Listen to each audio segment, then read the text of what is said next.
Okay, starting our chapter 11 with surface area. What is surface area? Does anyone know?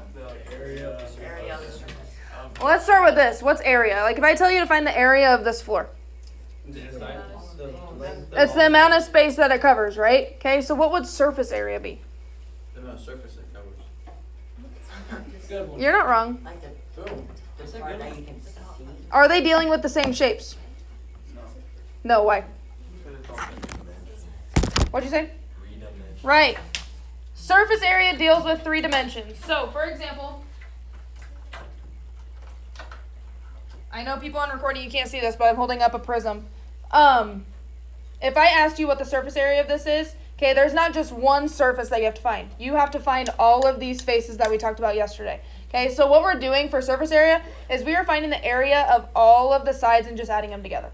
But instead of doing that, that would be really time consuming. I have a formula for you that we're going to use. Okay, so the formula for surface area, specifically of prisms, okay, is S stands for surface area, 2 capital B, capital and lowercase is important, the difference there, plus capital P times lowercase h. Okay. So, let's talk about what all of that means here. In order to solve for surface area, we have to know these 3 variables. Does anyone want to take a guess what that capital B stands for? It's something to do with the base. Yep, does anyone know what it has to do with the base? Area of the base. Yep. So capital B means area of the base. Okay, so what I want you to get in the habit of is I want you to shade in the base shape. Okay, like I had you do the first day. For these ones, they kind of tell you which one the base is by where the right angles are. Okay, so that right there, that's our base. Okay. What about capital P? What did you say? No. No. What goes with area? Perimeter, yep. Perimeter of the base. Okay, again, capital B, capital P, they have to do with the base shape. Okay. And then that last one, H. Height, yep. What's tricky about the height, this is probably the hardest one to see and to keep separate. The height, it's talking about the height of the whole prism. Of whole prism. So the height that you use to help you find capital B not necessarily is the same height as the prism. Okay, so what I mean by that, I have this physically here. I have my 2 bases. I'm going to call this my base 1, base 2. Sorry, people on the recording, you can't see. But I have my 2 bases. The height of the prism is what connects the 2 bases together. Okay, so keep that in mind. So let's just take all of this and apply it to our image here. I already had you shade. That just helps you know what you're looking at to find capital B, capital P. Okay, so what is the shape of that base? Square, rectangle, quadrilateral, right? How do you find the area of a rectangle? That's perimeter. How do you find the area of a rectangle? You multiply the base and the height together. Yep, you take base times height. So for this one, capital B, what is my base and height of just that 2-dimensional shape? Careful, it is super hard to see. I agree with 11. That's this side. What's this side? Also 11. Yep, so we take 11 times 11, which is 121. Okay, that's our capital B. Underline it so you don't forget. Okay, we need that. Now we need to find capital P. Again, we just want the perimeter of that base shape. That's why I had you shade it. Okay, how do I find the perimeter of just this part? Add up the sides. What are all of the sides? They're all 11. Yep, so take 11 plus 11 plus 11 plus 11, or think 11 times 4, which is 44. And then this is probably the hardest one to see. I want to know what the height is of the whole prism. So what connects the 2 bases together? It is 10. Yep, 10 is that length that connects the 2 bases. So do we have everything in order to use this guy? Yeah. Yes, so all you got to do is just plug it into there. So I'm going to come up here. That formula was 2 capital B plus capital P times H. So I take 2 times 121 plus 44 times 10. Now, all of you know this. I'm just going to reiterate order of operations here. What has to happen first? Yep, both of these have to multiply. Multiply both first and then add them together. Okay, so 2 times 121 is 242. 44 times 10? 440. Last thing, all you got to do is just add those together. You get 682. Biggest thing, and I know I've never been a stickler about it until now, but what's important with surface area and volume is labels. Does anyone remember how to label area? It's square something, right? Whenever they're talking about like a house, like 1,200 square foot, they're talking about the area of the house. Okay, so this one would be specifically yards squared. Yep. All area, no matter what shape you're dealing with, is always going to be square. Okay, all surface area and area is going to be labeled squared. Okay. So, what you should feel confident on is you know how to find these two. You've been doing it since elementary school. Okay, it might just be hard because you're looking at a 3D image. Okay, but what I want you to get in the habit of is really shading and outlining that base shape. It helps. Okay. All right, next thing, looking at number 2. Are they the same? I'm going to ask you this. Is it the same as number 1? What's different? It's triangle, but is it overall the same 3-dimensional shape? It's a prism, right? Still a prism. So we are still going to use the same formula. Okay, all prisms, no matter what their base shape is going to be the exact same process. However, is finding the area of a triangle the same as finding the area of a rectangle? No. How do you find the area of a triangle? It's half of the area of the rectangle. Yep. So area equals base times height divided by 2. Okay, that's the only difference between the two that we're looking at right here. So, again, what do I want you to do to the image? Shade that base shape. And remember, if you're struggling, look for that symbol that they give you. Okay, this right here is my base shape. Okay. What is the trick to know which one the height and the base are for the area? What do you look for? The one that connects. It's the 2 that connect to that right angle. So is 5, this side length, connected to that right angle?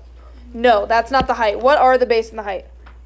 3 and 4. Yep, connected to that right angle. So we take 3 times 4 divided by 2. So 3 times 4, 12 divided by 2, 6. That's our capital B. What do we find next in our formula? Capital P, which stands for, a lot of you just said, perimeter. Perimeter of what? The triangle, that base shape. Yep. So what do I do? Add what? 4 plus 3 plus 5. Yep. So you get 12. And then what's the last thing we need to know? The height. Now, is that the height of the base? What is it the height of? The whole prism. Yep. What connects the 2 bases together in the prism? 3. Yep, this 3 right here. Now we can plug all of that into the formula. Okay, so following along, we have S equals 2 times 6 plus 12 times 3. Yep. What's 2 times 6?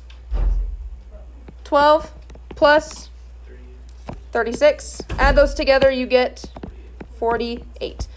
What am I going to be a stickler on? Yep, you need that label for surface area and volume. So this would be miles squared. Okay, any questions about surface area of prisms? Okay. What you have to look forward to, are you ready? Cylinders are so much easier. Okay. What I want you to know, all non-polyhedrons, what do I mean by non-polyhedrons? They're rounded, right? All of them are so much easier. Okay, promise. So on these ones, what shape do we have here? Cylinder. Yep, so here's the formula I'm going to give you. Cylinder is S equals, so surface area equals 2 pi times the radius times the quantity of R plus H. Okay. Looking at that formula, what are the only two things we have to find from the figure? R and H. Okay. What does R stand for? Radius. Is this a radius? What is it? That's the diameter. So what do I have to do? I need half of that. Yep. So I need 6 for the radius. What's the other thing I have to have? The height. And again, think it's what connects those two circles together, which is 6. Yep. Now that you have both of those, you just plug it into the top formula there. So we have S equals 2 pi times 6 times 6 plus 6. Now, little algebra review. What has to happen first?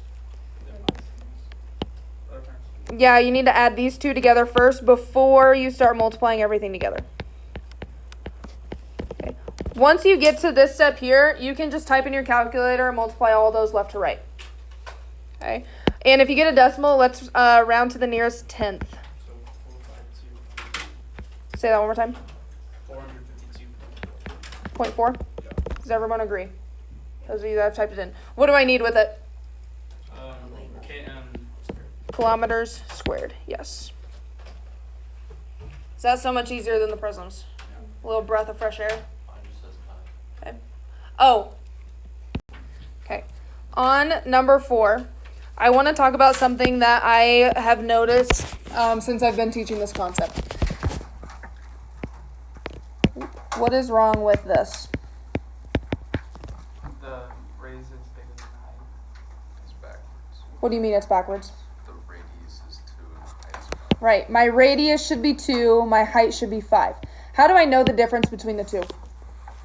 In the image. Who's in? Caleb, what did you say? Connect the bases. Right. You can think what connects the bases together are those two circles. Okay, that's supposed to be our height. So our height should be 5. And the radius is always found in the circle. Okay. Some people said, well, it doesn't matter. Doesn't matter. It does, right? Because look in the formula. You have radius twice. So it does matter which is which. Okay. So let's plug this in because we're going to talk about rounding here in a second. 2 pi, the radius, 2. And then we have 2 plus 5. Again, what do you have to do first? Yep, add those together. Multiply that out.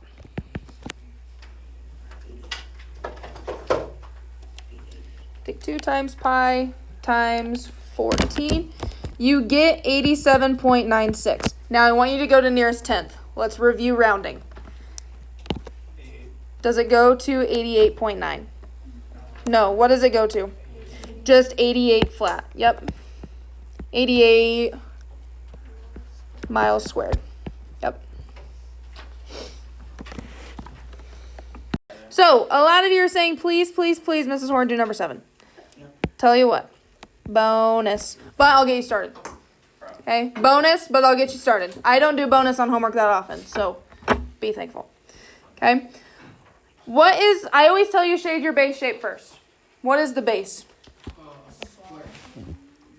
Always look for wherever that they have that right angle for you. So this right here is our base shape. Now, a lot of you are like, it's the bottom.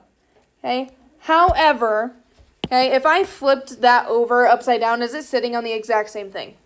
No. Okay? So you can't always pick the base as whatever it's sitting on. Okay? Because the picture might be a little deceiving to you. So always look for wherever that right angle symbol is, or no, okay, it has the same thing opposite from it. Okay, again, it takes some getting used to doing this. What is that shape? Yes, it's a prism. Yep, we know it's a prism, but that base shape is a trapezoid. So we have to know how to find the area of a trapezoid. Does anyone remember from last semester? No. Okay. Area equals, you take the height of the trapezoid times base 1 plus base 2. Does anyone know what I mean by base 1, base 2? The bottom side is base 1, the top side is base 2. Yep, this would be base 1 or base 2, and this is the other base. Okay, and then all of that divided by 2. That's how you find the area of that two-dimensional trapezoid. That's really the only thing that's different, because perimeter, you all know what perimeter is. Add up all the sides. And then height, what would the height of this one be? 6. 8. So 5.2 would be this height for the area, but what's the height of the whole thing? Why 8? Connects the two bases. Yep. 6. What? Oh, no. Okay. I'm going to leave that one for bonus points. 5 bonus points. Okay. But one that I do want to do with you is number 5. Okay. I want to do number 5. I just want to do one more prism one with you. Okay. So, first of all, on the test, I'm not going to tell you if it's a prism or a cylinder or pyramid. You have to know. Okay. So this is a prism, yes? So you know, I'm going to have formula sheets for you. It's going to say surface area of prism. It'll give you the formula. You just have to know which one to use. Okay, so for example, we are going to use this formula for this one. So we have to find capital B, capital P, and H. What do I say helps? The shade and the base. Shade that base shape. Yep, look for that right angle. That's my base shape. What is the base shape? Triangle. So when we find the area of a triangle, what do we have to do? Base times height divided by 2, right? So look for that right angle. Which one's my base and my height? What's connected to the right angle? 3 and 4. Why is 5 not a base or a height?